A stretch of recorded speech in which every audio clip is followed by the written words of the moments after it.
Demi menjamin pemerataan pembangunan, pemerintah terus mengebut pembangunan proyek strategis nasional dari mulai infrastruktur hingga sektor transportasi. Tidak hanya jalan tol, sejumlah bandara hingga pelabuhan yang menjadi PSN maupun yang sedang dalam perbaikan turut diselesaikan oleh pemerintah. Tercatat, hingga tahun ini pemerintah telah menyelesaikan 170 proyek strategis nasional dengan nilai investasi lebih dari 1.000 triliun rupiah dan 61 proyek dalam tahap pembangunan. Ya, pada awal Maret lalu Presiden turut mencatatkan sejarah dengan meresmikan depo kereta api Maros yang menjadi moda transportasi kereta pertama di Sulawesi. Dan selain itu pada 17 Oktober ini terdapat 17 proyek yang telah diresmikan, diantaranya moda transportasi lintas raya terpadu atau LRT Jabodetabek senilai 29,9 triliun rupiah. Dan yang paling teranyar, Presiden Jokowi telah meresmikan kereta cepat Jakarta-Bandung. Wush disebut-sebut merupakan kereta cepat pertama di Indonesia dan di Asia Tenggara.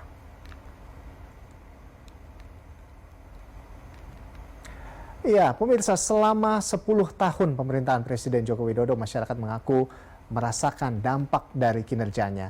Tidak sedikit mereka mengaku hasil kerja yang terlihat dan yang dapat dirasakan adalah dari segi infrastruktur dan pembangunan transportasi. Lalu bagaimana tanggapan selengkapnya?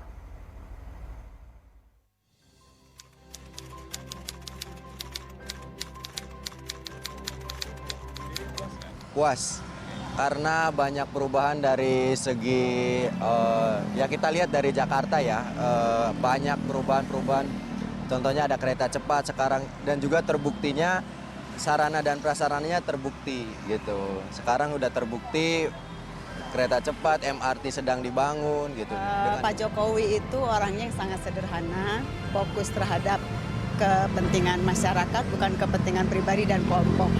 Terlihat dari target-target pembangunan jalan raya, tol, kemudian bandara, semuanya konektivitas itu sampai cita-cita beliau untuk harga BBM di Papua sama dengan di Jawa itu sepertinya sudah tercapai. Itu sangat prestasi yang luar biasa.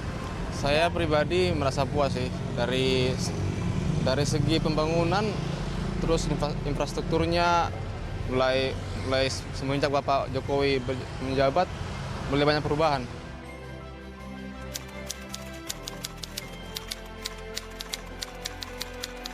Ya, mungkin lapangan kerja dibanyakin ya kan, karena di kampung masih banyak yang pada minta loker gitu. Lapangan kerja dibanyakin aja.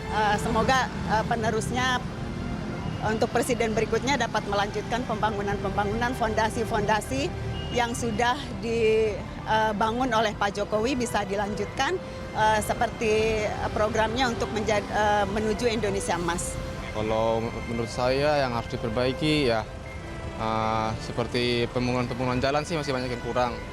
Terus masih banyak daerah-daerah jalan yang banyak yang sering macet gitu. Pemirsa, infrastruktur menjadi kunci utama mobilitas, transportasi, dan masyarakat. Selama 9 tahun masa pemerintahannya, Presiden Joko Widodo telah meresmikan pembangunan tol di Provinsi Sumatera hingga wilayah Papua, 61 bendungan, dan lebih dari 500 jembatan.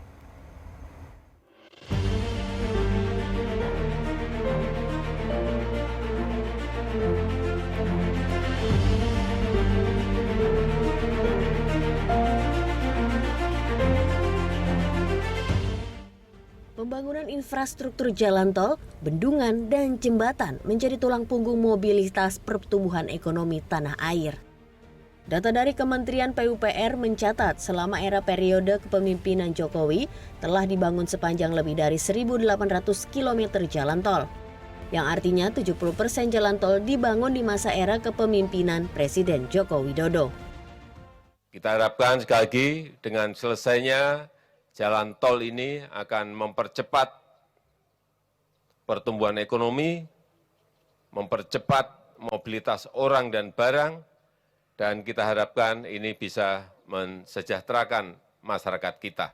Karena pembangunan jalan tol di tanah air pun tidak saja berpusat di Pulau Jawa. Tol Trans Sumatera dibangun sebagai jalur logistik nasional antar Pulau Jawa dan Sumatera. Dalam beberapa kesempatan, Presiden Jokowi juga meninjau langsung keadaan jalan antar kabupaten dan kota di seluruh pelosok negeri. Jalan Trans Papua, jalan nasional yang dibangun lebih dari 3.000 km, menghubungkan Provinsi Papua Barat dan Provinsi Papua. Akses jalan ini dibangun demi pemerataan ekonomi di wilayah Papua. Tidak ketinggalan, infrastruktur jembatan dan jembatan gantung sebagai akses mobilitas masyarakat dibangun untuk menghubungkan antar wilayah, turut menjadi perhatian pemerintah. Dalam kurun waktu 9 tahun, total ada 536 unit jembatan gantung didirikan. Bukan hanya yang kita bangun itu bukan hanya jalan tol yang gede-gede, atau pelabuhan yang gede-gede, atau airport yang gede-gede, tapi jembatan antar desa, jembatan antar pulau yang seperti ini juga. Ini setahun kita bangun kurang lebih 200-an jembatan gantung seperti ini. Ya, pembangunan jembatan dan jembatan gantung sebagai proyek strategis nasional memiliki peran penting dalam pertumbuhan ekonomi antar wilayah. Di periode pemerintahan Jokowi pula, pembangunan bendungan menjadi prioritas utama.